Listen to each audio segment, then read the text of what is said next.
안녕하세요. 2월 6일 DMK 오픈 세미나를 진행하게 될 김지연입니다. 이번 세미나에서는 이 테스트 타임 어댑테이션 내지는 도메인 어댑테이션이라는 연구 분야 내에서 엔트로피 미니미제이션이라는 테크닉이 굉장히 많이 사용되게 되는데요. 이 테크닉이 왜 사용이 되는지, 그런데 이게 사용이 되었을 때 어떤 문제가 있는지, 우리가 오버 컨피던스라고 불리는 이 문제가 어떤 맥락에서 왜 일어나고 어떤 문제를 야기하며 그리고 이에 대한 솔루션은 무엇이 있는지 등을 간략히 소개하는 세미나를 진행할 예정입니다. 발표에 앞서서 저의 소개를 잠시 드리려 하는데요. 저는 고려대학교 산업교육공학과에 재학 중인 김지연이라고 하고 김성범 교수님 지도하에 데이터 마이닝 앤 퀄리티 애널리틱스 랩에 재학 중입니다. 22년 3월부터 그 석박 통합 과정으로 입학하여 현재 이제 박사 5년 차에 접어들고 있고요. 저의 주요 관심 연구 분야는 도메인 어댑테이션, 그리고 최근에는 테스트 타임 어댑테이션을 진행하고 있고, 비전 랭귀지 모델 내지는 라지 랭귀지 모델의 어댑테이션을 어떻게 하면 좋을까를 주제로 연구를 진행 중에 있습니다. 그리고 이번 세미나를 들으시면서 문의사항이 있으신 분들은 여기 아래에 적힌 이메일로 연락 주시면 최대한 상세하게 답변 드릴 수 있도록 하겠습니다. 먼저 이 엔트로피 미니미제이션이라는 테크닉에 대해서 설명드릴 수 있도록 하겠습니다. 네, 그럼 엔트로피 미니미제이션에 대해서 이제 설명하기 앞서서 이 엔트로피 미니미제이션 테크닉이 도메인 어댑테이션이라는 상황에서는 어떻게 사용되는지를 좀 더 설명드리고자 합니다. 도메인 어댑테이션이 어떤 테크닉인지 왜 필요한지 이런 것들에 대해서 좀 더 자세한 세미나는 제 이전 세미나를 좀 참고를 해주시면 감사할 것 같고요. 이번 세미나에서는 좀 더 간략하게 설명드리도록 하겠습니다. 그래서 도메인 어댑테이션이라는 것은 결국에 우리가 예를 들어서 이 세미나에서는 예시를 이미지 분류로 들었습니다.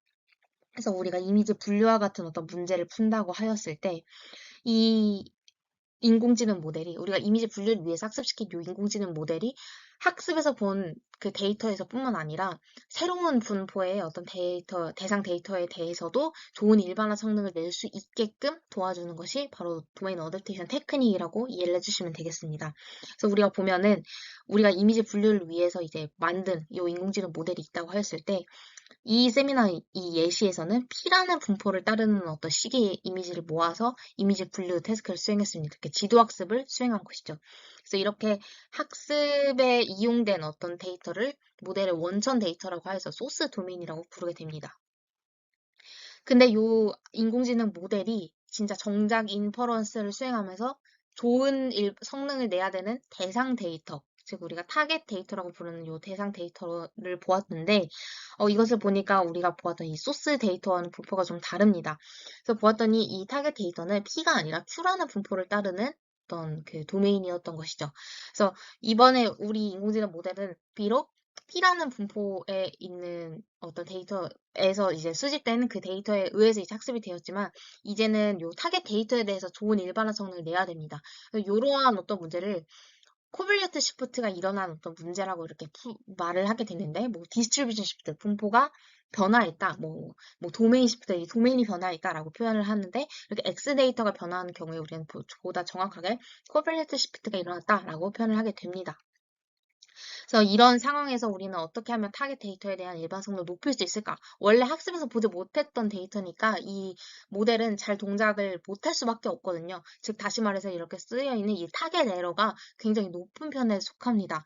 아, 그렇게 된다면 우리는 어떻게 이 타겟 에러를 최소화시킬 수 있을까 보았더니 저명한 어떤 유명한 어떤 학자들 어, 똑똑하신 분들이 이제 추론을 하기를 이 타겟 에러는 바운드가 된다. 어떤 텀에 의해서 바운드가 되냐면 우리가 이제 기본적으로 배웠던 이 소스 에러, 이 소스를 통해서 레이블이 있지 않습니까? 그래서 X와 Y 간의 관계성을 배우는 것은 이 소스 도메인으로부터 이렇게 배우고 소스 에러를 통해서 배우는데 어떻게 보면 이 소스 에러만으로는 이 코빌리티 시프트 문제를 해결할 수가 없으니까 요 다음과 같이 P와 Q 사이의 어떤 분포 차이를 잘 정량화할 수 있는 매트릭을 통해서 요 discrepancy를, 도메인 다이버전스를 잘 계산할 수 있다면, 그리고 그걸 미분 가능하게끔 만들어서 잘 최소화할 수만 있다면 이 소스 에러와 도메인 다이버전스를 더한 텀, 그리고 우리가 뭐 줄여나갈 수 없는 모델 복잡도와 같은 어떤 아이디얼 조인트 에러 텀으로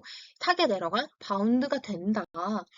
그러니까 우리는 이 도메인 다이버전스를 잘 정의해서 줄여나가면 나갈수록 이 타겟 에러가 줄어들 것이다 라고 굉장히 똑똑하신 분들이 이렇게 밝혀내게 된 것이죠.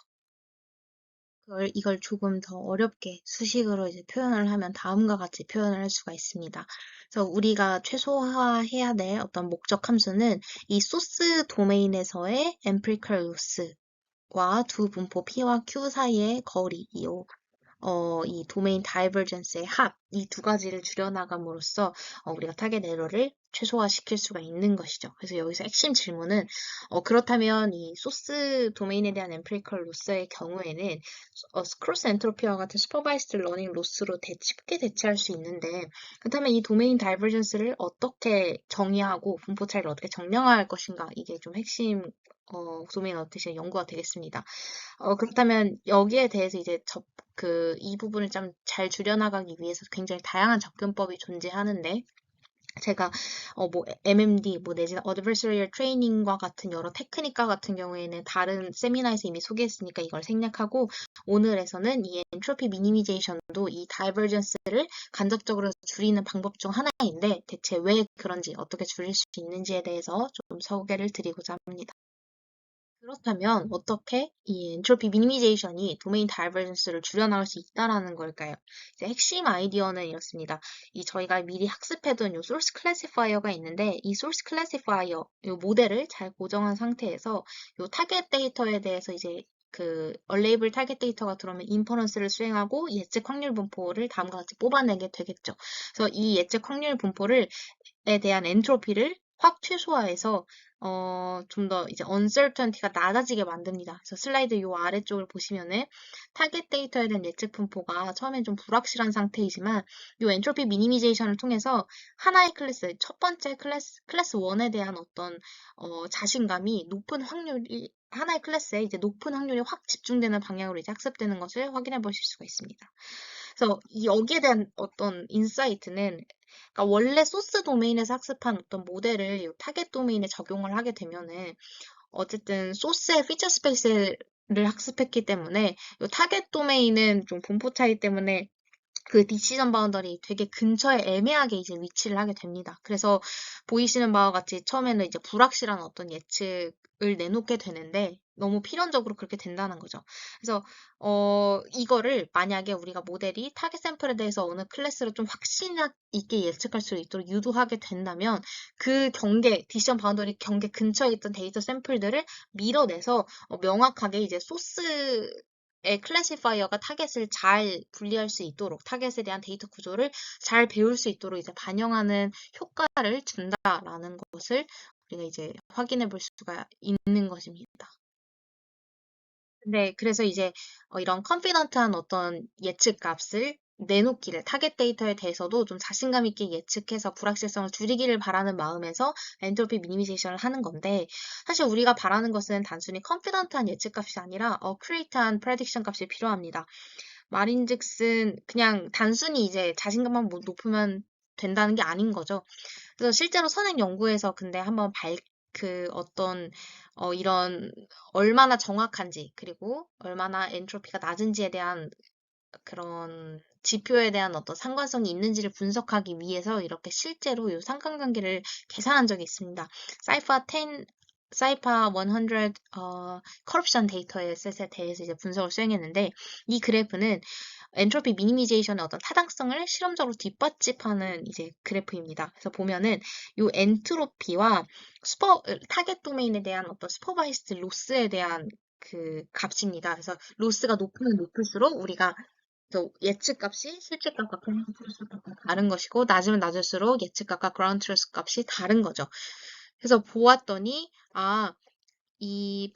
예측이 불확실하면 불확실할수록 로스가 높고 엔트로피가 낮으면 낮을수록 로스가 낮다라는 것을 이제 확인을 해볼 수가 있습니다.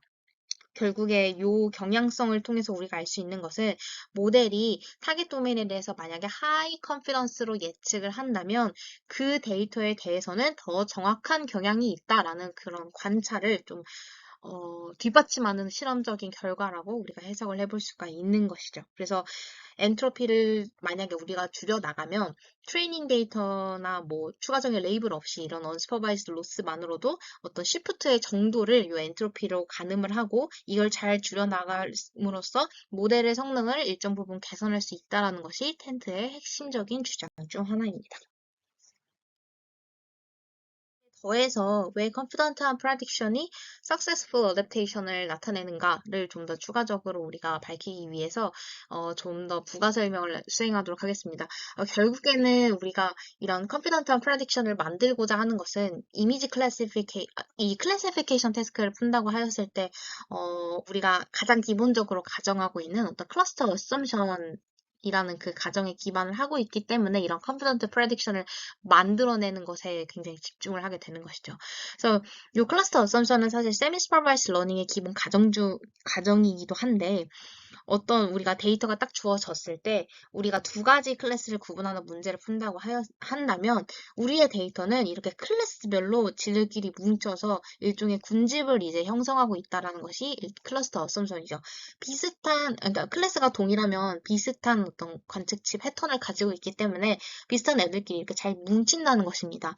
그렇기 때문에 이 클래스 두 개를 잘 구분하는 디시전 바운더리를 우리가 긋는 것이 우리의 목표인데 그 디시전 바운더리는 두 데이터가 최대한 오버랩되지 않는 로우 덴시티 리전을 지나는 방향으로 옵티멀하게 그어지는 것이 이제 우리가 추구하는 그 모델 학습 방향이겠죠. 이렇게 고밀도 하이 덴시티 리전을 이렇게 통과해버리면은 이런 클래스 1이 이렇게 뭉쳐 있는데 얘를 이렇게 확 그어버리면은 클래스 1에 대해서는 잘못 예측하는 꼴이 되기 때문에 이제 우리가 원하는 방향이 아니다라는 것이죠. 그래서 우리는 이런 로우 덴시티 리전을 잘 통과해야 된다. 왜냐면 이 클러스터 어썸션에 기반하고 있기 때문에 해서 이렇게 이런 디시전 바운더리 이렇게 긋게 되는 것인데 이것은 뭐 타겟 도메인에 대해서도 이제 마찬가지겠죠. 이 타겟 도메인에 대한 클래시피케이션 이제 성능을 잘 올리기 위해서 우리는 타겟 도메인이 이렇게 어쨌든 자기들끼리도 이제 클래스별로 이렇게 뭉쳐져 있을 텐데 그걸 잘 그을 수 있도록 디시전 바운더리를 형성하고 싶습니다. 그렇게 되면 이 로우 덴시티 리전을 잘 통과하는 방향으로 모델을 만들어야겠죠. 그럼 그거를 어떻게 손실함수로 표현할 수 있을 것인가가 우리의 질문이 리서치 퀘스천이 될 텐데요.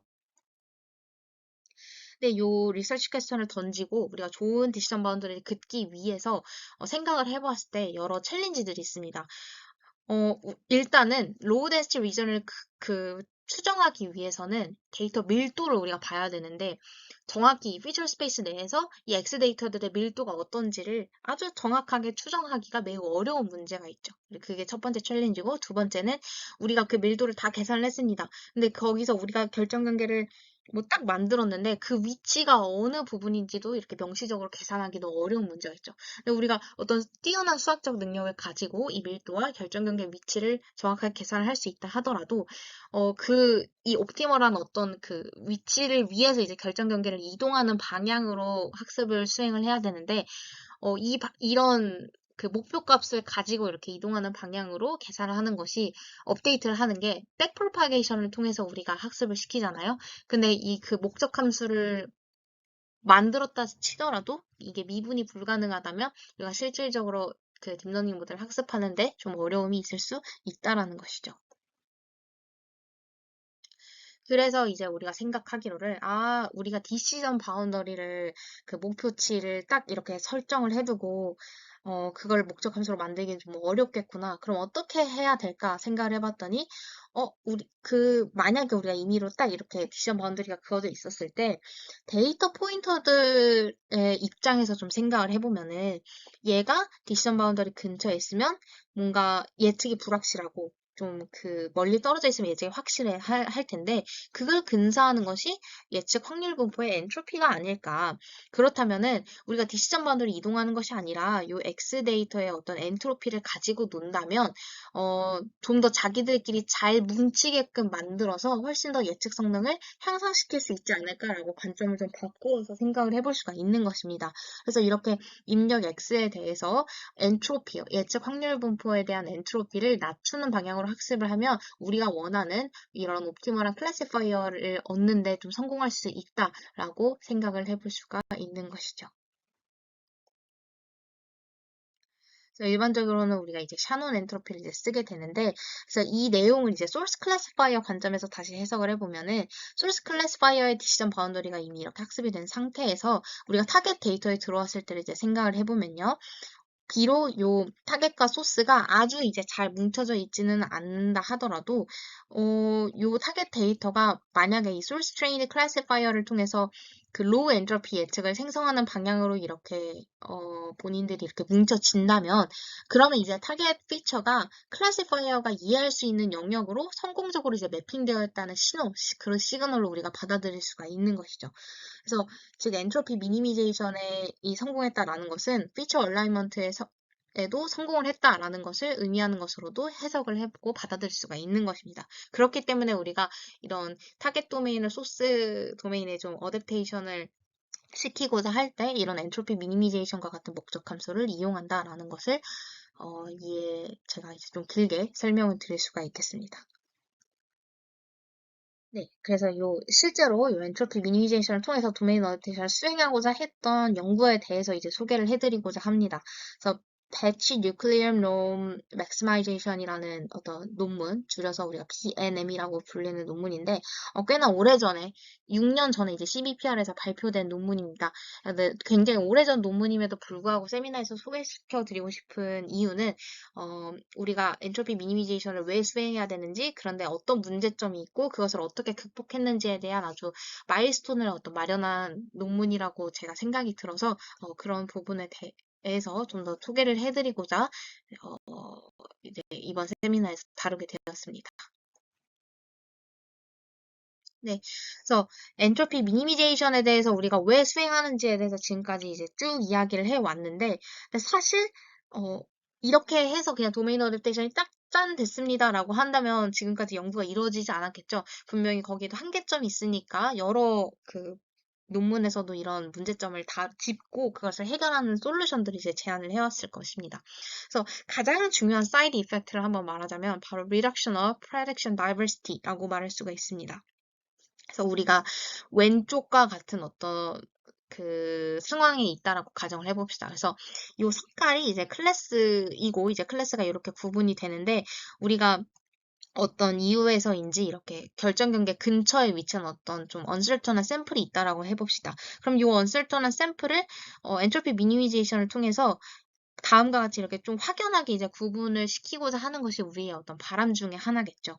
근데 이런 아이디얼 케이스를 만들고자 우리가 엔트로피 미니미제이션을 수행하는데 이 논문에서 지적하기를 사실 이거는 좀 아이디얼한 케이스이고 우리가 실제로 해보면은 이렇게 샘플이 별로 없는 마이너리티 클래스, 초록색과 파란색과 같은 그 클래스는 그냥 빨간색에 다 편입이 돼서 다 메이저리티 클래스로 예측을 하는 경향성이 있더라라는 어떤 문제점을 짚고 있습니다. 그래서 이런 아이디어 케이스에서 두 클러스터가 이제 잘 구분되는데 이 소수 클래스가 다수 클래스로 그냥 흡수되는 현상이 이제 발생을 한다. 왜냐면 우린 그라운드 트루스가 없기 때문에 이게 얘네들끼리 소수 클래스들끼리 잘 뭉쳐야 된다라는 어떤 시그널을 주기가 어려우니까 그냥 일단 다수 클래스로 다 편입이 되어버린다는 겁니다. 그래서 이러한 문제점을 짚고 이걸 우리가 해결하고자 하나의 목표를 세웁니다. 그래서 요 BNM, Batch Nuclear Norm Maximization이라는 연구의 지향점이 무엇이냐 하면 우리는 Prediction Discriminability, 그러니까 예측을 얼마나 이제 확실하게 하는가도 중요하지만 두 번째로 Diversity도 중요하다. 그러니까 앞서서 보았을 때 빨간색으로 예측을 이렇게 확 다 해버리는 것은 discriminability가 확실히 올라간 것이긴 하죠. 하지만 이런 경우에는 파란색과 초록색에 대한 클래스를 무시하는 경향이 있기 때문에 우리는 예측의 다양성도 동시에 고려해야 된다라는 그 연구 목표를 제안을 하게 됩니다. 그래서 이 연구 목표를 달성하기 위해서 BNM이 제시한 아이디어를 한번 살펴보도록 하겠습니다. 그래서 우리는 일단은 데이터 배치가 이렇게 딱 들어온다고 해보겠습니다. 여기서 이제 타겟 데이터가 쭉 들어오게 되는 거죠. 타겟 데이터는 분명 얼레이블 데이터니까 이렇게 데이터 배치가 쭉 들어왔다고 해봅시다.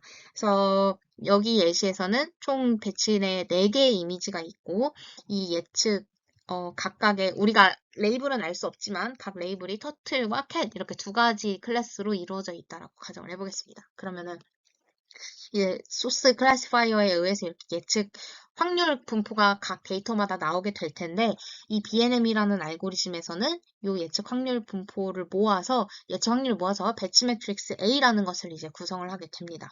그래서 이 A라는 것은 배치 사이즈와 C는 클래스의 개수입니다. 그래서 B 곱하기 C 크기의 행렬로 각 행은 하나의 샘플에 대한 어떤 소프트맥스 이제 출력값을 이렇게 나타낸다라고 이해를 해주시면 되겠습니다.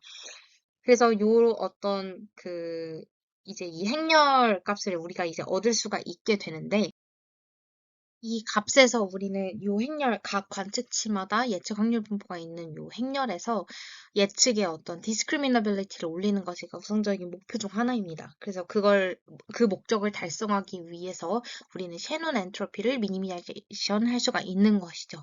그래서 이 샤논 엔트로피가 요 밑에 회색깔로 쓰여진 요 공식에 의해서 계산이 된다면 원래 배치 매트릭스 A에서의 샤논 엔트로피 값은 0.6이었는데 이거를 미니마이제이션 시켜서 0.5로 줄였다라고 가정을 해보겠습니다. 이렇게 된다면 어떤 예측에 대한 확신도가 높아짐에 따라서 디스크리미너빌리티가 높아지고 예측의 불확실성이 낮아지게 되겠죠. 그리고 이 논문에서 근데 주목했던 어떤 가장 큰 기여점 중 하나는 이 디스크리미너빌리티를 높일 수 있는 또 다른 펑션을 하나 제안했다는 것입니다. 일반적으로는 이제 샤논 엔트로피를 이제 이용하게 되긴 하는데 저자들은 이 프로베니우스 놈이라는 어떤 지표를 이용해서도 우리가 디스크리미너빌리티를 높일 수 있다라고 주장을 합니다. 그래서 보면은 우리가 배치 매트릭스의 이 행렬, 요 A에 대한 어떤 프로베니우스 놈은 이제 다음과 같이 이렇게 계산이 됩니다. 여기 아래 이제 공식이 있죠. 그래서 이 공식을 뜯어 보면은 행렬의 원소를 모두 다 제곱을 한 다음에 합산하고 그 다음에 제곱근을 씌운 값으로 계산할 수가 있겠구나라는 것을 알 수가 있는데 이 값이 의미하는 것은 결국에는 이 벡터의 L2놈, 즉 유클리드 거리를 이제 행렬로 확장한 개념이구나라는 것을 우리가 알 수가 있겠죠. 그래서 이렇게 되면은 행렬의 어떤 크기나 내지는 뭔가 에너지를 측정하는 방법론으로서 우리가 생각을 해볼 수가 있는 것입니다. 왜냐면 행렬의 모든 원소를 하나하나의 긴 벡터로 펼친 다음에 그 벡터 길이를 이제 계산을 하는 것이니까요.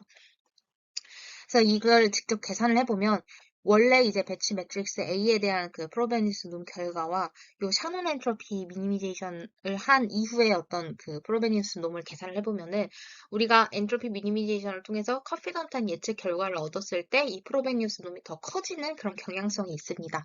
그래서 이 둘이 단도적으로 이제 서로 관계성이 있기 때문에 샤논 엔트로피를 줄여나가는 것은 결국 요 배치 매트릭스 A의 프로베니우스의 놈을 이제 맥시마이제이션 시키는 것과 동일한 효과를 얻는다라는 것을 이렇게 우리가 살펴볼 수가 있겠습니다.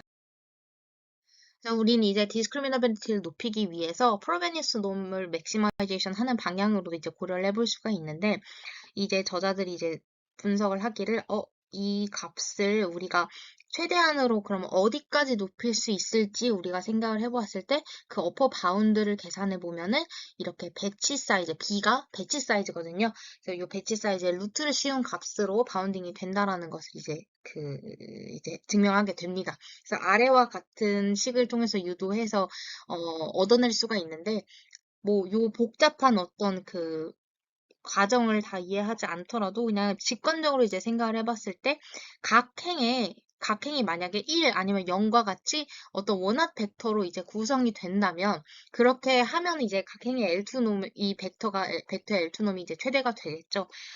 그렇게 됐을 때 한 행에 대한 어떤 프로베니우스 놈의 최대값은 1이 될 테고 그것을 다 더하면 이제 배치 사이즈로 우리가 계산을 해볼 수가 있게 되는 거죠.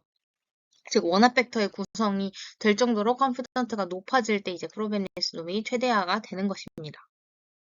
그래서 우리가 여기 이렇게 쓰여진 대로 프로베니우스 놈이 가장 자신의 어퍼 바운드 값에 가까울 때 그 경우에 대해서 우리가 생각을 해보면 여러 가지 케이스가 있습니다만 두 가지 케이스를 한번 생각을 해볼 수가 있겠습니다.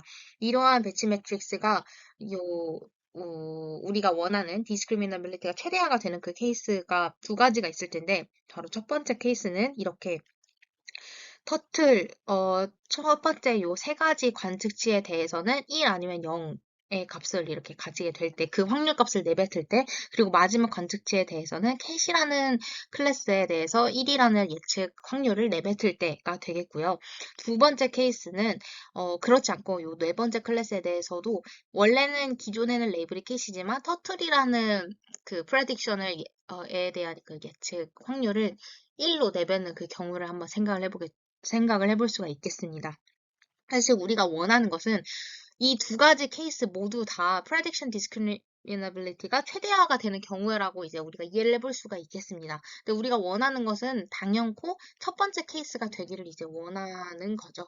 근데 이게 바로 이상적이지만 앞서서 말씀드렸듯이 이렇게 터틀이라는 어떤 클래스가 굉장히 지배적으로 자리를 하고 있다라면 이렇게 소수의 클래스 같은 경우에는 그냥 자신감 있게 나는 캣이다라고 이제 이야기를 하기보다는 얘가 캣인지 터틀인지 불분명한 상황에서는 다수의 클래스를 따라서 예측하는 것이 더 안전하기 때문에 그리고 그렇게 하더라도 우리가 원래 목적으로 했던 그 프로베니어스 놈을 맥시마이제이션 하는 것 역시도 달성할 수 있기 때문에 전혀 고민하지 않고 이렇게 그냥 터틀로 바로 예측을 해버리는 그런 불상사가 나타날 수 있다는 것이죠. 그래서 BNM이 주장하는 것은 그러지 말고 우리는 프레딕션 다이버시티를 높이기 위해서 이 케이스 1처럼 만들기 위해서 추가적인 규제텀이 필요하다라고 주장을 합니다.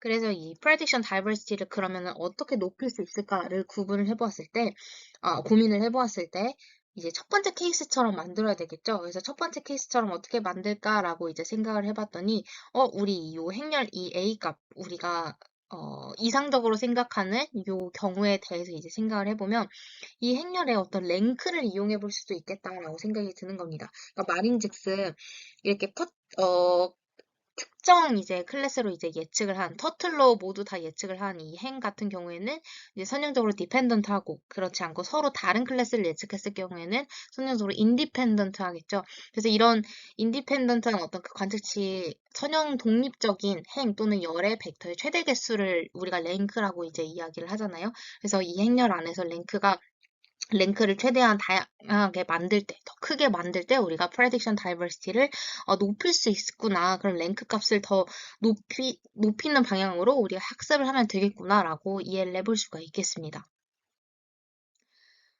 근데 이렇게 랭크를 직접적으로 최대화하는 것에는 이제 두 가지 문제가 있는데, 이제 첫 번째로는 이 매트릭스 랭크를 계산하는 것 자체가 NP-hard non-convex problem이라고 말을 합니다. 이제 말인즉슨, 요걸로는 우리가 미분을 통해서 미분을 할 수가 없고 그래서 이제 이걸 목적 함수로 사용을 해서 딥러닝 모델을 학습시키기가 어렵다라는 문제점이 존재한다는 것이죠. 그래서 이를 근사할 수 있는 또 다른 로스 펑션을 개발해야 되는 것이 우리의 주안점이 되는 것이고 두 번째로는 비치 사이즈가 만약 클래스 개수보다 작을 때에는 이 랭크의 최대값이 사실은 클래스 개수보다 작아지게 되겠죠. 그렇게 되면 어떻게 된다? 모든 카테고리에 최소 하나 이상의 샘플이 할당된다라는 보장을 할 수가 없다라는 것입니다. 그래서 이 배치 사이즈에 따라서도 이제 좀 민감하게 반응하기 때문에 랭크를 직접 리스트레인 할 수가 없다. 그러니까 좀 다른 접근법을 통해서 우리가 좀 생각을 해봐야 된다라는 어떤 문제점을 생각을 해볼 수가 있겠습니다.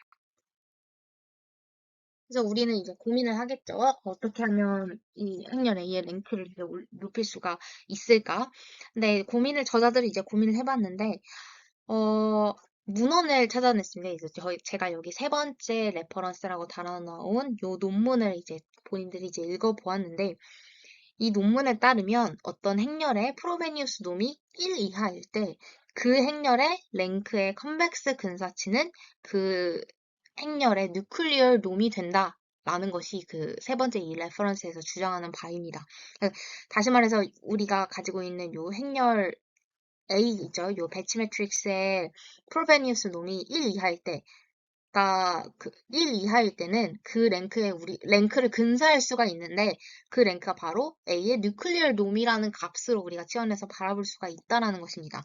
근데 문제는 우리가 가지고 있는 A의 프로베니스 놈은 사실은 1 이하가 되기는 어렵겠죠. 왜냐면 그 상한이 루트 B이기 때문에. 근데 루트 B는 사실 1보다 클 수 있기 때문에 이 이론을 그대로 가져오는 것은 어렵지만 이 레퍼런스를 통해서 우리가 알 수 있는 것은 요 A의 뉴클리얼 놈이라고 하는 것이 우리가 이제 계산하고 싶은 랭크, 이, 행렬 A의 랭크의 어떤 좋은 근사치로 작용할 수 있겠구나라는 어떤 인사이트를 얻을 수가 있는 것입니다.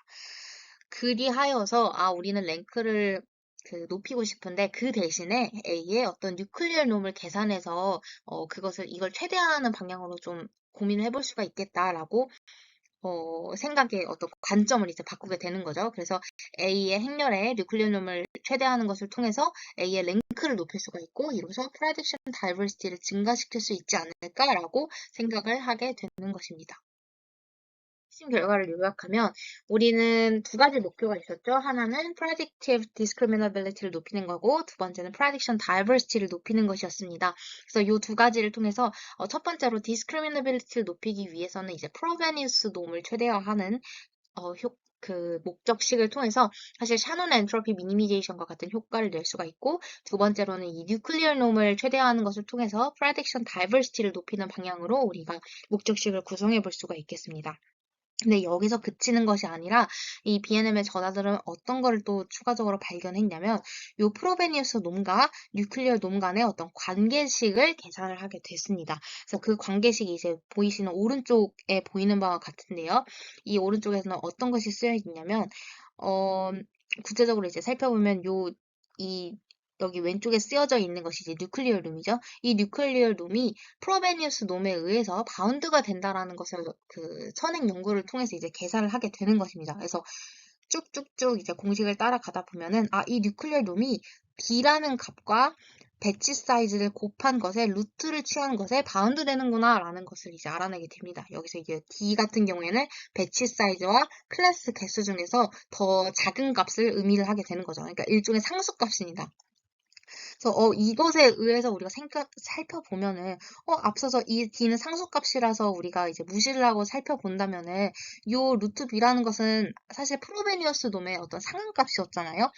그래서 요 녀석을 이제 프로베니어스 놈으로 대체해서 바라본다면 결국에 요 뉴클리얼 놈의 어떤 이론적인 상한값이 이 프로베니어스 놈과 관련이 있다라는 것입니다. 그래서 그렇다면 우리가 이 두 가지를 모두 다 최대화할 것이 아니라 그냥 뉴클리얼 놈만 행렬 A의 어떤 뉴클리얼 놈만 최대화하더라도 다양성을 높이는 것뿐만 아니라 자연스럽게 프로베니어스 놈 값도 함께 증가시켜서 디스크리미너빌리티를 높일 수가 있겠구나. 즉 뉴클리얼 놈 최대화 하나로 판별력과 다양성 두 가지를 동시에 달성할 수가 있겠구나라는 것을 우리가 이제 그런 어떤 결론을 이제 내릴 수 있도록 이제 수식을 유도하는 어떤 추가적인 컨트리뷰션을 하나 더 제안을 하게 됩니다.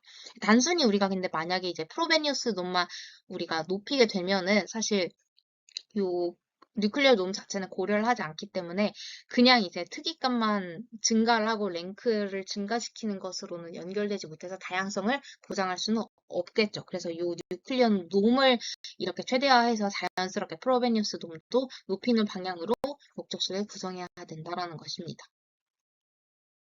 적으로 요 B&M이라는 알고리즘의 최종 손실 함수는 두 가지로 구성이 되는데요. 하나는 이제 supervised learning, 소스에 대한 supervised learning loss와 그 다음에 unlabeled target에 대한 그 B&M loss, 즉 뉴클리어 놈을 최대화하는 방향으로 이제 구성된 이 로스 텀이 되겠습니다. 그래서 이 두 가지를 이제 합친 것으로 우리는 도메인 어댑테이션을 수행할 수 있다라고 주장하는 것이 그래서 prediction에 대한 discriminability와 diversity를 동시에 높일 수 있다라고 하는 것이 이 B&M 논문의 주장이라고 요약을 해볼 수가 있겠습니다. 네, 굉장히 좋은 논문이었는데 제가 이제 이 논문을 읽으면서 들 수 있는 세 가지 이제 어떤 컨설에 대해서도 이제 좀 생각을 해보았습니다. 그래서 여기 이 컨설에 대해서 논문이 직접적으로 답변한 것도 있고 그렇지 않은 것도 있지만 이제 제 생각을 곁들여서 한번 이 세 가지 질문에 대해서 한번 답을 해보려고 합니다. 그래서 첫 번째로는 이제 뉴클리어 놈을 계산하려면 싱글러 밸류 디컴포지션을 수행해야 되는데 이럴 때 컴퓨테이셔널 코스트 이슈에 대해서도 우려스러울 수가 있겠고 두 번째로 이제 우리가 아까 보았던 뉴클리어 놈의 어퍼 바운드가 결국에는 다음과 같이 계산이 되는데, 요 D값, 우리가 이제, 어쨌든 배치 사이즈에 의해서 이제 어퍼 바운드가 결정이 된다면 이 배치 사이즈를 선택하는 어떤 기준점이 있어야 되지는 않을지에 대한 고민이 있을 수도 있겠고, 그리고 추가적으로 고민을 해볼 만한 것이 다이버시티를 높이다가 오히려 메이저리티 클래스를 마이너리티로 잘못 탈당하는 문제는 없을지에 대해서도 고민스러울 수 있겠습니다. 그래서 여기서 이제 저자들이 첫 번째 부분에 대해서는 직접적으로 이제 답을 하였는데, 이 싱글러 밸류 디컴포지션의 계산 복잡도를 우리가 그 플롭스라는 플로에트 오퍼레이션이라는 어떤 그 정량화된 계산 방식에 의해서 계산을 해보았더니 이만큼의 결과가 나왔다라고 이제 이야기를 합니다. 근데 요만큼의 어떤 플롭스 계산 결과가 얼마나 높은지 낮은지를 이제 상대적으로 비교하기 위해서 이미지 클래시피케이션에서 자주 사용되는 요 레진의 50의 포워드 연산량을 한번 재보았다라고 말을 하죠. 그랬을 때 레진의 50의 포워드 연산량은 플롭스 양이 굉장히 엄청난데 우리의 싱글러 밸류 디컴포지션 연산량은 레진의 50 포워드에 비해서 10% 이하의 수준의 연산량을 갖는다. 이 정도면 리저너블하다라고 우리의 컨셉을 일축시킵니다. 그리고 두 번째로는 이 배치 사이즈가 증가하면은 사실 좋다라고 이야기를 하죠. 그래서 배치 사이즈가 늘어나면 늘어날수록 당연히 그레디언트 값도 더 좋은 값을 찾기 때문에 이론적으로는 배치 사이즈를 키울수록 좋은 방향이 될 수밖에 없습니다. 그래서 선택 기준이 있다면 내가 가지고 있는 어떤 메모리 제한을 고려를 했을 때 최대한 높이는 게 맞다라고 말을 할 수가 있는데 한도 끝도 없이 높일 수가 없으니까 우리가 생각을 해보았을 때 B와 C, 우리가 가지고 있는 그 C 클래스 넘버 그 개수를 이제 고려를 해보았을 때 최대한 배치 사이즈가 그 클래스 개수보다는 더 많을 수 있도록 구성을 하면은 좀 더 정확한 값을 얻을 수 있다라고 우리가 생각을 해볼 수가 있겠습니다. 그리고 세 번째로는 다이버시티를 높이다가 마이너리티 클래스로 잘못 할당되는 이슈에 대해서는 사실 소스 클래시피케이션 로스를 우리가 이용하기 때문에 이런 슈퍼바이스 로스가 이런 문제를 잡아줄 것이다 라고 이야기를 하고 있죠. 그래서 뭐 이거는 뭐 추가적인 실험 결과입니다만은 여러 가지 이제 케이스에 대해서 이제 BNM이 실험을 수행을 했습니다. 단순히 이제 도메인 어댑테이션에 대해서만 한 것도 아니고, 뭐 세마이 슈퍼바이즈 러닝, 언레이블 데이터를 활용하는 다른 세마이 슈퍼바이즈 러닝이나 뭐 도메인 리커그니션이라는 어떤 태스크에 대해서 수행을 했는데, 이 도메인 어댑테이션에 대한 그 결과만 이제 확인을 해보면은 두 가지 벤치마크 데이터셋에 대해서 이제 확인을 해보았을 때 자신들의 어떤 알고리즘이 가장 좋은 효과를 낳는다. 그리고 단순 우리 알고리즘뿐만 아니라 다른 알고리즘과 함께 같이 사용을 했을 때에도 더 추가적인 효과를 얻을 수가 있다라는 것을 강조하는 방향으로 이제 결과를 이제 서술을 하는 것을 확인해 볼 수가 있었습니다. 근데 이제 앞서서 제가 설명한 것은 unsupervised domain adaptation이란 테크닉에 의한 것이었고, 제가 추가적으로 더 보고 싶은 것은 도메인 어댑테이션뿐만 아니라 우리가 테스트 타임 어댑테이션이라고 불리는 그런 기법에서도 엔트로피 미니미제이션이 많이 사용된다는 것입니다. 훨씬 더 많이 사용이 되죠. 그래서 이 부분에 대해서 좀 더 다루고 싶습니다. 그래서 TTA는 사실 테스트 타임에 소스 데이터 없이 그냥 모델을 적응시키는 더 어려운 문제 상황인데요. 이 부분에 대해서 한번 살펴보도록 하겠습니다. 그래서 우리가 컨티뉴얼 TTA라고 불리는 보통 일반적으로 TTA라고 말하는데 특히나 컨티뉴얼 TTA라고 불리는 보다 어려운 상황에 대해서 제가 설명드리도록 하겠습니다. 그래서 이제 이 프로블럼 데피니션을 보면 우리가 보면 이제 어떤 레이블드 소스 도메인이 이렇게 있죠. 어떤 새를 구분하는 문제라고 가정을 하면은 이렇게 새 데이터가 쭉쭉쭉쭉 있을 것입니다. 그리고 이 데이터는 다 레이블이 있고 이 레이블드 소스 도메인을 이용해서 우리가 소스 모델에 대한 어떤 이미지 클래시피케이션을 수행할 수 있는 모델을 사전학습 시키게 되겠죠.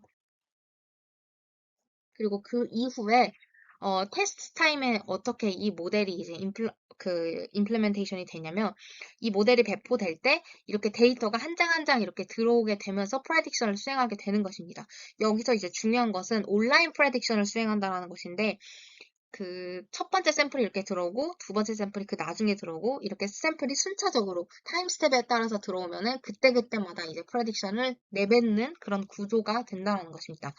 그랬을 때 이 타겟 도메인의 어떤 특징 중 하나는 이 도메인, 타겟 내에서도 분포가 계속 이렇게 바뀐다는 것인데 처음에는 가우시안 노이즈가 낀 어떤 기존엔 클린 데이터로 학습이 된 모델이었다면 가우시안 노이즈가 낀 데이터가 처음에 들어오고 두 번째로는 이제 모션 블러라는 어떤 노이즈가 낀 데이터가 들어올 수가 있겠습니다. 그리고 세 번째로는 defocus blur, 그 다음에는 뭐 snow, brightness, 그 다음에 JPG compression과 같은 다양한 커렉션 타입이 시간에 따라서 이제 변화하고 이 데이터들이 시간에 따라 순차적으로 입력하는 온라인 방식을 취한다라는 점이 이제 기본적인 도메인 어댑테이션이랑도 다른 지점이라고도 강조드릴 수 있겠습니다. 그래서 여기서 핵심은 이제 모델이 근데 모든 종류의 어떤 도메인을 다 보기에는 어렵고, 현재 타임 스텝의 데이터에 대해서만 접근을 할 수 있다라는 것인데요. 근데 이렇게 시간 t에서, t 시점에서 이제 타겟 데이터가 이제 입력이 되면은 이 모델이 해야 되는 것은 온라인 프레딕션을 하는 것뿐만 아니라 온라인 어댑테이션까지 수행을 해야 됩니다.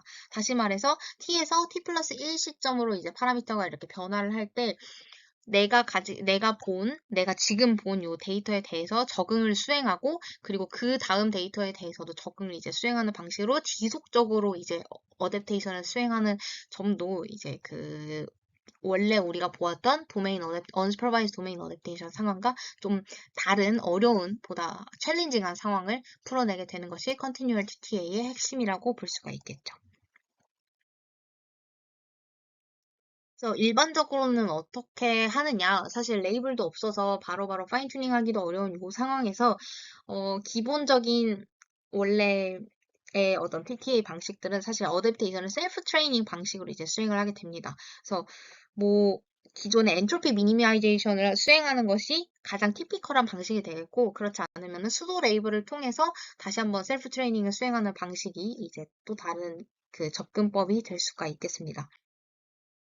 그래서 그렇게 해서 이제 모델 파라미터를 업데이트를 하게 되는데, 이런 방식의 가장 큰 문제점 중 하나는 타겟 테스트 데이터가 계속 변하는 continually changing 상황이잖아요. 이런 상황에서 사실 이 셀프 트레이닝 계열의 방법론들이 굉장히 불안정합니다. 왜냐면 디스트리뷰션 시프트 때문에 수도 레이블이 사실 되게 노이즈해질 수가 있겠죠.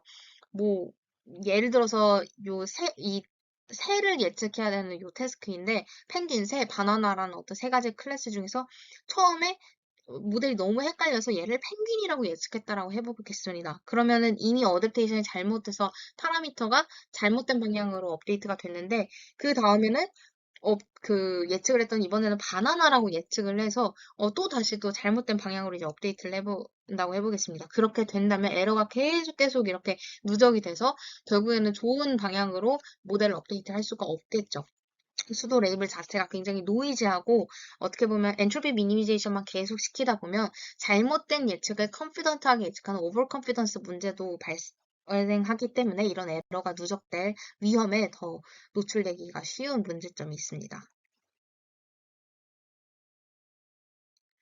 그리고 이제 두 번째로는 이 세미나에서 뭐 아주 아주 자세하게 다루지는 않겠지만, 그래도 우리가 우려스러운 문제점은 이렇게 계속 타겟 데이터에 대해서 적응을 하다 보면 기존에 우리가 레이블드 소스를 통해서 잘 배워두었던 어떤 지식이 점점 사라지는 catastrophic forgetting 문제가 발생한다는 것이죠. 그래서 이런 catastrophic forgetting을 방지하기 위해서도 기법을 제안해야 되는데, 사실 이걸 해결하는 것이 continual learning이라는 어떤 연구 분야가 이런 문제를 해결하는 데 특화되어 있습니다. 근데 문제는 이런 컨티뉴얼 러닝의 일반적인 기법들은 다 레이블 디펜던트한 테크닉, 즉 이 타겟 도메인에 레이블이 있어야만이 이제 좀 더 우리가 잘 컨티뉴얼 러닝 테크닉을 이용할 수 있는데, 우리는 사실 대부분이 언레이블드 데이터만으로 어댑테이션을 하고 프레딕션을 해야 되는 상황이라서 이런 일반적인 컨티뉴얼 러닝 기법을 직접적으로 적용하기 어렵다는 점에서 이를 해결하기 위한 방법들이 필요한 실정입니다. 네, 그래서 이를 해결하는 어떤 가장 대표적인 방법론 중에 하나가 23년도 ICRR에서 나왔던 SAR이라는 방법론입니다. 이 방법론이 엔트로피 미니미제이션이 어떻게 안정화될 수 있는지를 좀 제안했고, 안티-포게팅 레귤라이제이션도 제안했기 때문에 이 부분을 좀 중점적으로 들어주시면 되겠습니다. SAR이라는 이 방법론에 먼저 리서치 모티베이션부터 짚고 넘어갈 텐데요. 이 SAR은 테스트 타임 어댑테이션에 대한 어떤 강건함, 그 기법을 좀 제안하고자 나온 연구인데 여기서 이제 리서치 모티베이션은 굉장히 명확합니다. 기존의 테스트 타임 어댑테이션들이 가정을 했던 문제 상황에 대해서 프로그램 데피니션이 충분히 현실적이지 않다라고 지적을 하고 우리는 좀 더 챌린징한 상황에도 더 강건하게 작동할 수 있는 기법을 개발하겠다라고 이제 이야기를 하는 것이죠.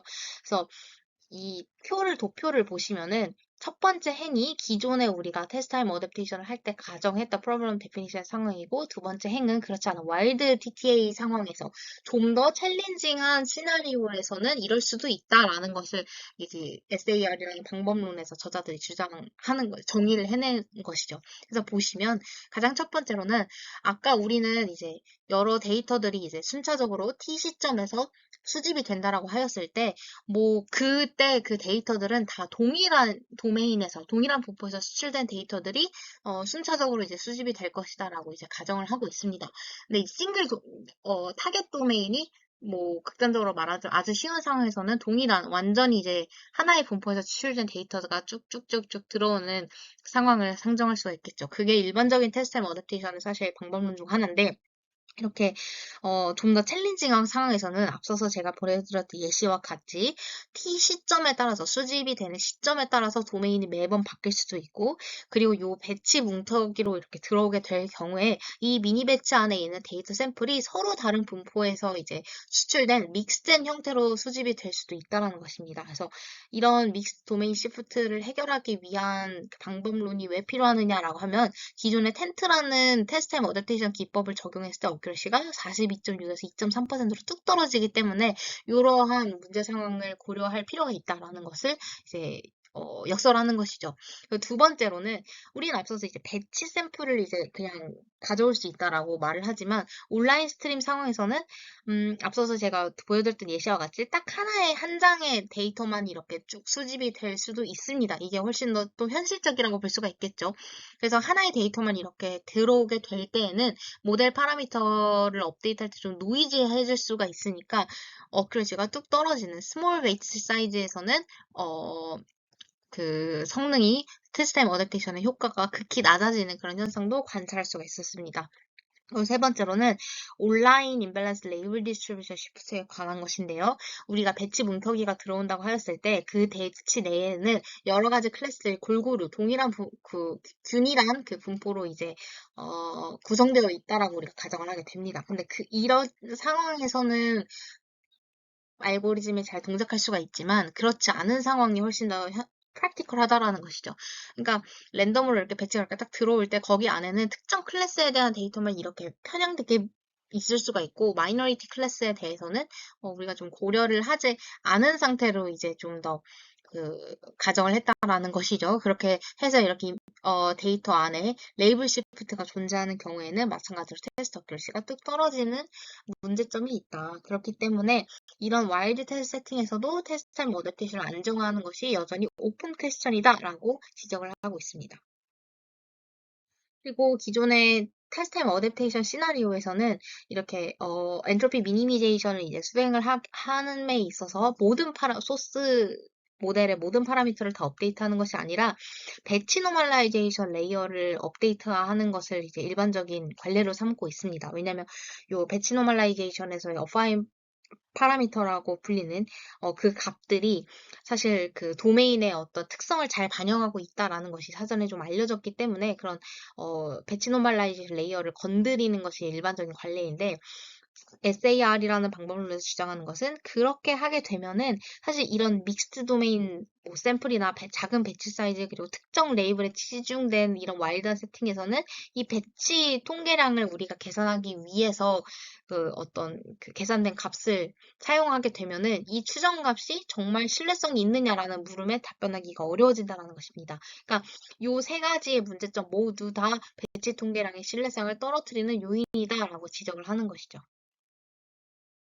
그래서 SAR은 이렇게 이 배치 내 데이터에 좀 의존적인 배치놈 레이어를 업데이트하는 것이 이제 문제가 된다면 배치와 무관한 노멀라이제이션 레이어를 이용해서 우리가 좀 더 그 배치 통계량 편향의 문제를 좀 해결할 수 있다라고 이제 주장을 하죠. 그래서 우리가 생각해보면 레이어 노멀라이제이션 내지는 그룹 노멀라이제이션 뭐 이런 것들을 이용해서 사용하는 것이 안정적인 TTA 성능을 도모하는 데 이점이 있다라는 것을 최초로 제안하게 됩니다. 그래서 이런 노멀라이제이션 레이어 같은 경우에는 사실 배치와는 무관하게 개별 데이터에서 나오는 피처 채널에 대해서 이제 정교화를 이제 수행을 한다는 차이점이 있죠. 그렇기 때문에 SAR은 이런 노멀라이제이션 레이어의 어파인 파라미터를 엔트로피 미니미제이션으로 업데이트하는 것이 훨씬 더 유리하다라는 것을 주장하고 있습니다.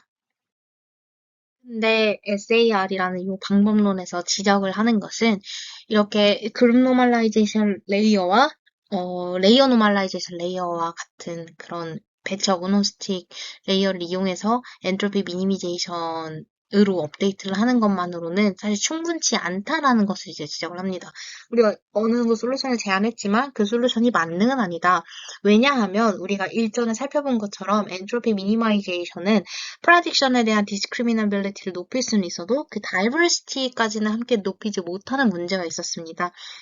그래서 이 SAR이라는 방법론에서는 그것을 모델 콜랩스 문제라고도 정의를 하는데요. 이 모델 콜랩스라는 것은 결국에는 이 엔트로피 미니마이제이션을 하게 되면은 특정 프로딕션을 다양하게 하여서 이게 정답인지 아닌지를 고려해가면서 예측을 이제 확신을 하는 것이 아니라 그냥 트리비얼 솔루션을 배울 수도 있다는 것이죠.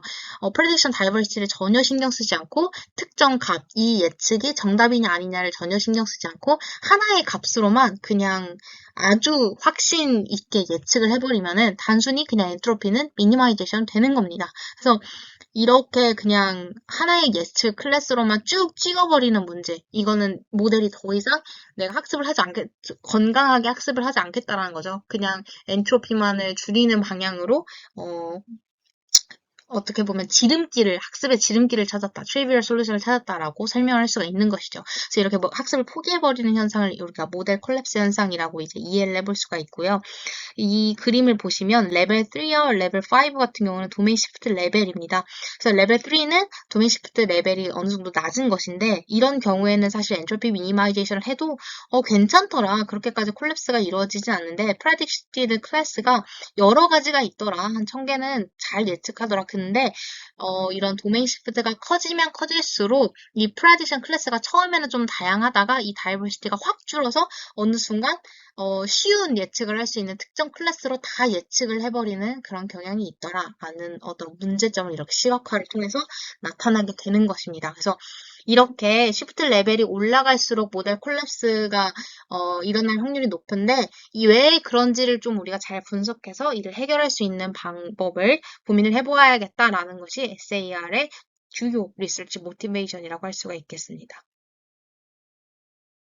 저자들이 수행한 분석은 이 콜랩스가 일어났냐 아니냐에 따라서 엔트로피 로스의 그레디언트 놈을 한번 분석해보는 오른쪽과 같은 이런 분석을 이제 수행을 해보았습니다. 그래서 보면 레벨 3가 이제 분홍색, 레벨 5가 이제 파란색이 될 텐데요. 이 분홍색의 콜랩스가 일어나지 않는 적은 레벨로 도메인 시프트가 일어나는 데이터셋의 경우에는 그레디언트 놈이 배치가 이제 들어오면 들어올수록 요 X축은 온라인 배치 샘플이 이렇게 들어오는 테스트 스트림이라고 보시면 되겠습니다. 그래서 학습이 진행되면 진행될수록 L2 놈이 그냥 비교적 안정적으로 잘 유지가 되죠. 근데 레벨 5, 즉 콜랩스가 일어난 데이터셋의 경우에는 어떤 특정 시점, 이 초록색으로 그어진 이 특정 시점에서 갑자기 그레디언트 놈이 확 커졌다가 이후에는 거의 0에 가깝게 수렴하는 것을 확인해 볼 수가 있겠습니다. 이거는 large gradient를 유발하고 있던 어떤 샘플들이 학습을 초반에 방해했었구나. 그레디언트가 좀 컸던 샘플들을 의해서 학습이 완전히 망가지고 그 뒤부터는 아예 학습을 수행하지 않아서 그레디언트의 크기가 매우 작아졌구나라는 어떤 인사이트를 얻을 수가 있는 것입니다. 그래서 요걸 통해서 large gradient를 초반에 유발했던 샘플들을 학습에 방해하는 샘플들로 정의하고 이것들을 반영하지 않아야겠다라는 어떤 분석 결과를 내놓게 됩니다. 그래서 우리가 생각해 볼 수 있는 가장 직관적인 해결책은 첫 번째로 그레디언트 놈이 큰 샘플들을 필터링하면 되겠구나라는 솔루션을 제안할 수가 있고 두 번째로는 그냥 그레디언트를 좀 어느 정도 클리핑을 해서 일정 수준 이상으로 커지지 않도록 방지할 수가 있겠구나라는 두 가지 솔루션을 우리가 자연스럽게 생각을 해볼 수가 있겠습니다. 근데 이러한 솔루션을 그대로 적용할 수 없는 이유 중 하나는 이 방법론들이 다 어떤 특정 스레숄딩 하는 그런 기법에 의존한다는 것입니다. 그러니까 첫 번째 솔루션 같은 경우에는 그레디언트 놈이 큰 샘플들을 필터링 한다라고 하는데 그레디언트 놈이 크다라는 그 기준을 어떻게 설정하느냐 라는 문제가 여전히 남는 것이죠.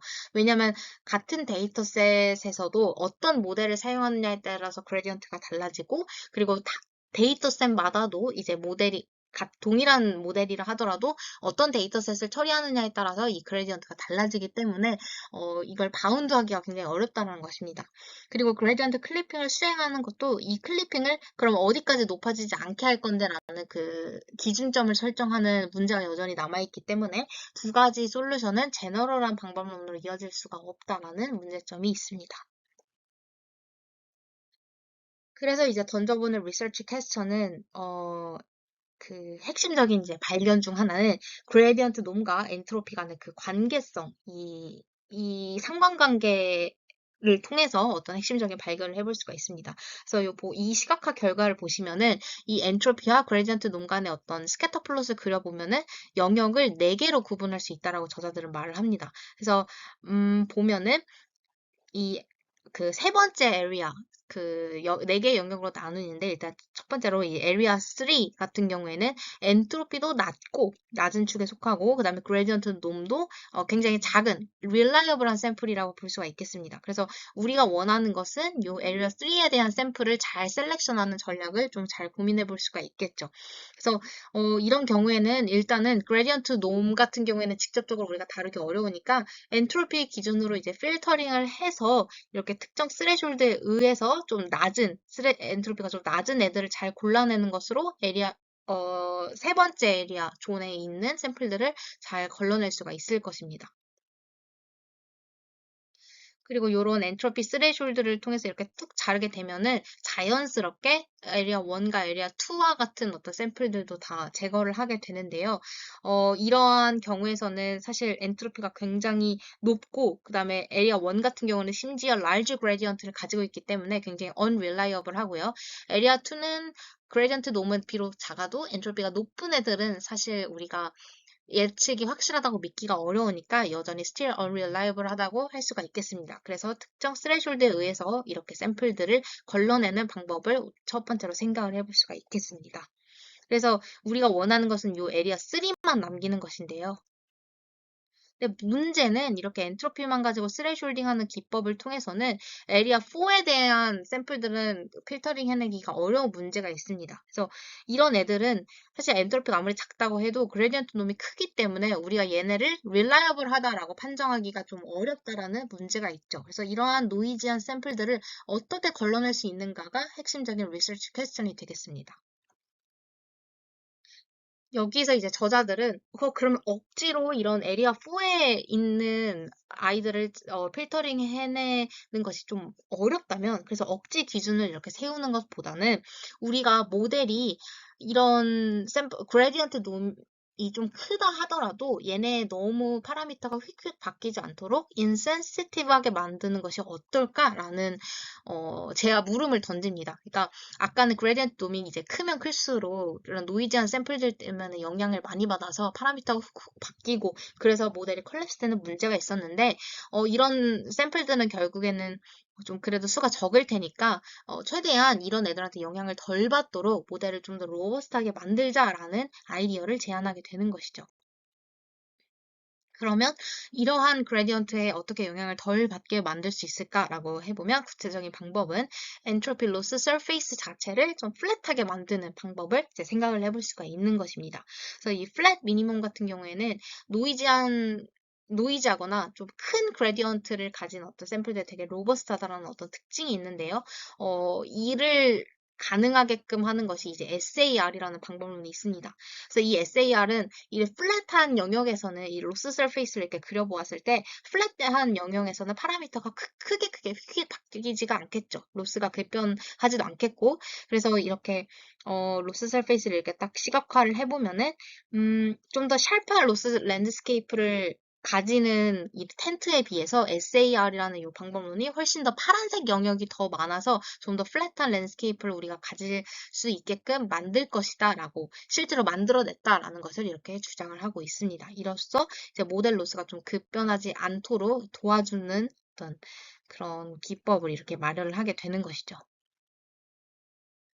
모델을 플랫 미니멈으로 보내는 그 목표를 가지고 이제 그걸 이제 목적 함수로 만든 것이 바로 보이시는 바와 같은 수식입니다. 그래서 SAR이라는 이 방법론의 어떤 약자는 Sharpness Aware and Reliable Test Time Entropy Minimization의 약자라고 볼 수가 있고 여기서는 단순히 그 샤논 엔트로피를 미니마이제이션 하는 게 아니라 sharpness of entropy loss라는 것을 제안을 해서 이 엔트로피가 현재 파라미터에서 엔트로피뿐만 아니라 가능한 주변 파라미터에 산출될 수 있는 최대 엔트로피까지 다 고려해서 미니마이즈를 할 수 있는 그런 목적식을 통해 좀 더 강건한 모델을 만들고자 했습니다. 그래서 이런 제약식이 있기 때문에 결국에는 두 가지 단계로 최적화 방식이 이제 구성이 되는데요.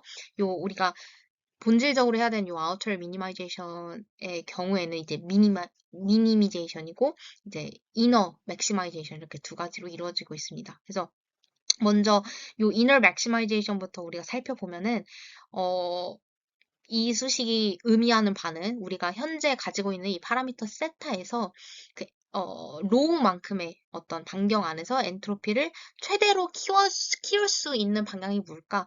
우리가 엔트로피가 어떻게 하면은 최대로 커질 수 있을까? 모델이 어떻게 하면 망가질 수 있을까를 이 월스트 케이스를 찾아내는 것입니다. 그래서 로우 반경을 원을 유클리디안 볼을 딱 그리고 이 지름 안에서 가장 파라미터가 커질 수 있는 그 방향의 그 어떤 그 높아지는 지점인 이 세타 플러스 엡실론을 찾아내는 것을 이제 우리가 이너 맥시마이제이션의 목표로 하고 있습니다. 그리고 아우터 미니마이제이션을 보면은 이 월스트 케이스를 찾는 거죠.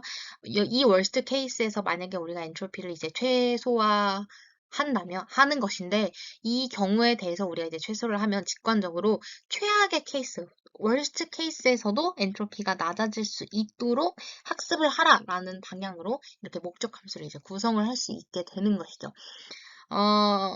왜냐면 만약에 이제 세타 주변에서 엡실론만큼 이렇게 움직여도 내가 기존의 세타의 어떤 파라미터가 아니라 조금 움직여도 여전히 이제 엔트로피가 크게 변하지 않는다면 사실 그 로스의 그 랜드스케이프 자체는 굉장히 평평하다라는 의미이겠죠. 근데 반대로 내가 조금만 이동해도 엔트로피가 확 올라간다면 그건 굉장히 샬프한 로스 랜드스케이프를 가지고 있기 때문에 SAR은 전자, 즉 플랫한 영역으로 이제 가질 수 있도록 월스트 케이스를 찾아서 거기에서도 이제 엔트로피가 미니마이제이션 할 수 있도록 이렇게 두 가지 단계로 최적화를 구성한 것입니다.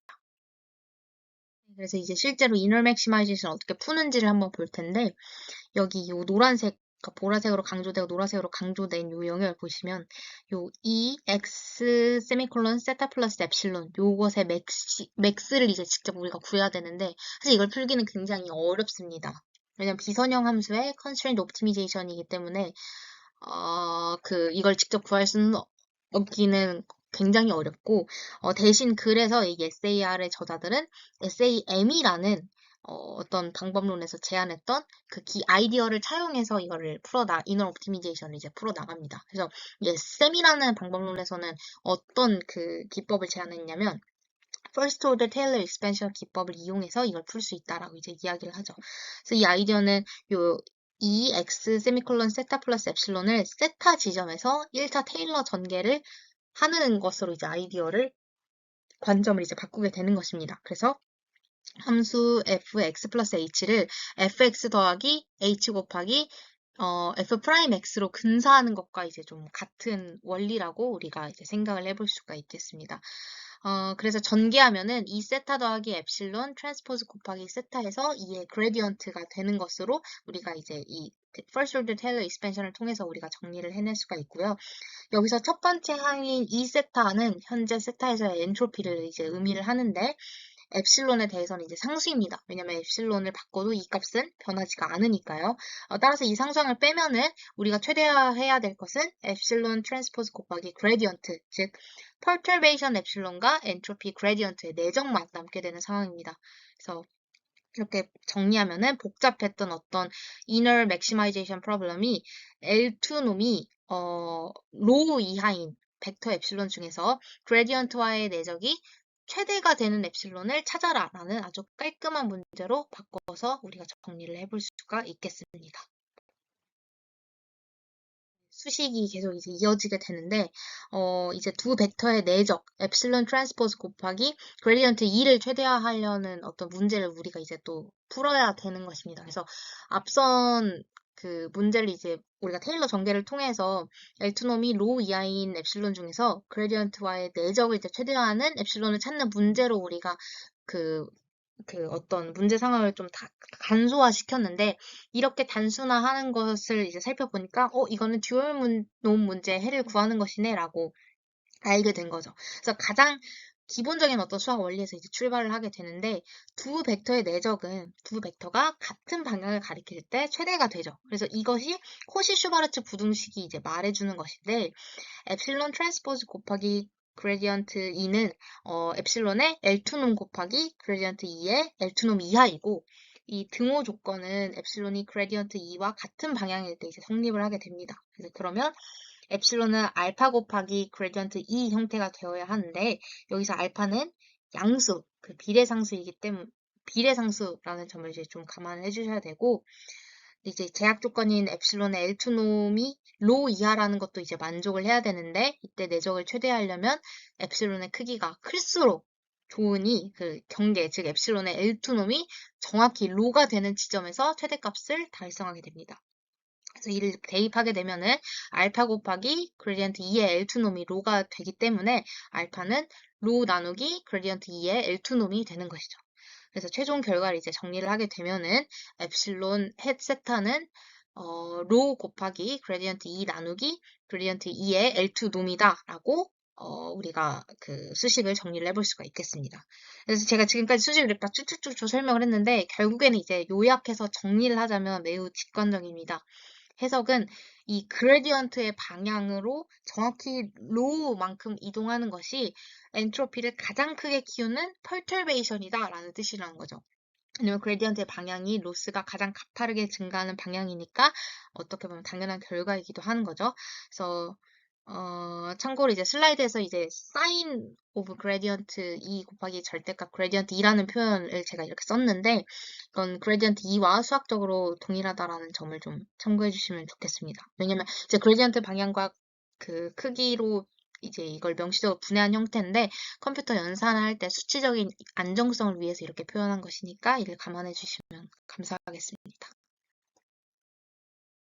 까지 inner maximization을 통해서 이 엡실론 햇을 우리가 구해냈는데, 그 엡실론 핵 같은 경우에는 이제 현재 세타 주변에서 엔트로피가 가장 크게 올라가는 방향과 크기라고 이제 우리가 정리를 할 수가 있었죠. 이제 남은 건 이제 outer minimization, 즉 이 worst case 엔트로피를 실제로 줄여나가는 문제가 나왔습니다. 또 우리는 이 sharpness aware 엔트로피라는 것을 실제로 줄여나가야 되는데, 근데 여기서 어려운 점이 뭐냐면, 우리가 최소화하고 싶은 이 sharpness aware 엔트로피는 세타 플러스 엡실론 핵 지점에서의 이제 엔트로피가 되겠죠. 근데 이 문제는 요 엡실론 핵이라는 것이 세타로부터 이제 계산이 되는데, 그러니까 세타가 바뀌면 그레디언트도 바뀌고, 그래서 엡실론 핵도 계속 바뀌기 때문에 이걸 정확하게 이제 미분하려면 함선에 또 함수가 있는 어떤 복잡한 체인룰을 적용해야 되는 그런 문제가 이제 생기게 됩니다. 그래서 SAM이라는 논문, 선행연구, 앞서 말씀드린 그 선행연구에서는 이 복잡한 계산을 다 과감하게 생략을 하고 대신 좀 실용적으로 근사를 했습니다. 그래서 엡실론 햇이 세타에 의존한다? 그 사실 그냥 무시해도 된다. 그냥 세타 플러스 그 엡실론의 어떤 그 지점에서 평범하게 그냥 그레디언트를 구해서 우리가 사용하면은 이게 마치 그냥 뭐 엡실론 햇이 고정된 상수인 것처럼 그냥 취급을 해도 그래도 우리가 괜찮더라라는 것이 이제 SM이 그 주장하는 바입니다. 그러니까 사실 이론적으로 정확하진 않죠. 근데 실제로는 요 근사가 굉장히 잘 동작한다라는 것을 이미 논문에서 밝혔기 때문에 이 SAR이라는 방법론에서도 그 아이디어를 그대로 차용하고 있습니다. 그래서 실제로 학습 과정을 좀 정리를 하게 되면은 두 번의 forward backward가 이제 그 수행이 되게 됩니다. 실제 구현을 해보면은. 그래서 엔트로피 먼저 현재 세타에서 forward를 해서 엔트로피 그레디언트를 구하고 그걸로 이제 엡실론 햇을 구한 다음에 그 다음에 이제 세타 플러스 엡실론 햇 지점에서 다시 forward를 해서 그레디언트를 구하고 이 두 번째 그레디언트로 실제 파라미터를 업데이트를 하는 그런 형식으로 이제 그 옵티미제이션이 되겠습니다. 그래서 사실 일반적인 엔트로피 미니마이제이션 대비해서 2배 연산이 필요하죠. 폴드 백월드를 2번이나 수행하니까. 하지만 그럼에도 불구하고 좀 더 강건하게 우리가 그 학습을 할 수 있는 이점이 있기 때문에 이러한 어떤 아이디어를 그대로 제안했다라고 이해를 해주시면 되겠습니다. 네, 근데 이렇게 하더라도 아주 매우 어려운 도메인 시프트가 굉장히 큰 경우에는 SAR도 여전히 실패할 수 있다라는 것을 이제 저자들이 이제 한계점으로 이제 밝히게 되는데, 만약에 그런 경우에는 모델 리커버리 스킴이라는 안전장치를 이제 추가적으로 도입을 하고 있습니다. 그래서 엔트로피 로스의 어떤 이동 평균을 계속 모니터링을 우리가 하고, 만약에 우리가 모니터링한 어떤 평균이 우리가 설정한 특정한 임계값보다 작아진다면, 엔트로피가 너무 작아졌다. 이거는 모델 콜랩스의 징후다라고 판단해서 비정상적으로 작은 엔트로피 값이 좋은 학습 성능이 아니라 실제로 하나의 클래스로만 예측하는 모델 콜랩스가 아니겠느냐. 그렇기 때문에 이런 경우에는 모델이 붕괴될 수도 있었을 것이다. 그러면 우리 파라미터를 우리가 원래 초반에 가지고 있던 소스 프레임드 모델로 재설정하자라는 모델 리커버리 스킴을 이제 제안을 해서 복구하는 방식으로 이제 모델 콜랩스를 방지하는 그런 추가적인 테크닉도 제안하고 있습니다. 그래서 마지막으로 SAR의 실험 결과를 이제 공유드리고 세미나 발표를 마치고자 하는데요. 여기서는 이제 그 이미지는 커럽션 데이터셋에 대해서 이제 실험을 수행했습니다. 그래서 각각 이제 총 세 가지 이제 그 제가 테이블을 들고 왔는데 앞서서 와일드 테스트 시나리오를 제가 세 가지로 구분해서 설명을 드렸죠. 디스트리뷰션, 믹스드 디스트리뷰션, 스몰 배치 사이즈, 온라인 레이블 시프트 세 가지가 그것인데 각 세 가지 경우에 대해서 우리 방법론이 얼마나 좋은지를 이렇게 나타낸 것입니다. 그래서 굉장히 주목할 만한데, 다만 제가 여기서 결국에 우리가 볼 수 있는 것은, SAR이 정말 챌린징한 상황에서도 굉장히 잘 동작하는구나, 라는 것을 이제 알 수가 있을 텐데요.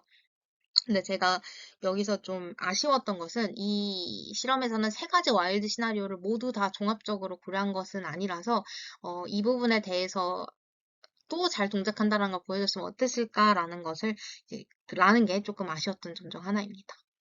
네, 그래서 제가 오늘 총 두 가지 알고리즘에 대해서 이제 소개를 해드렸고, 오늘 세미나에 대해서 질문 있으신 분들은 메일로 연락 주시면 감사하겠습니다.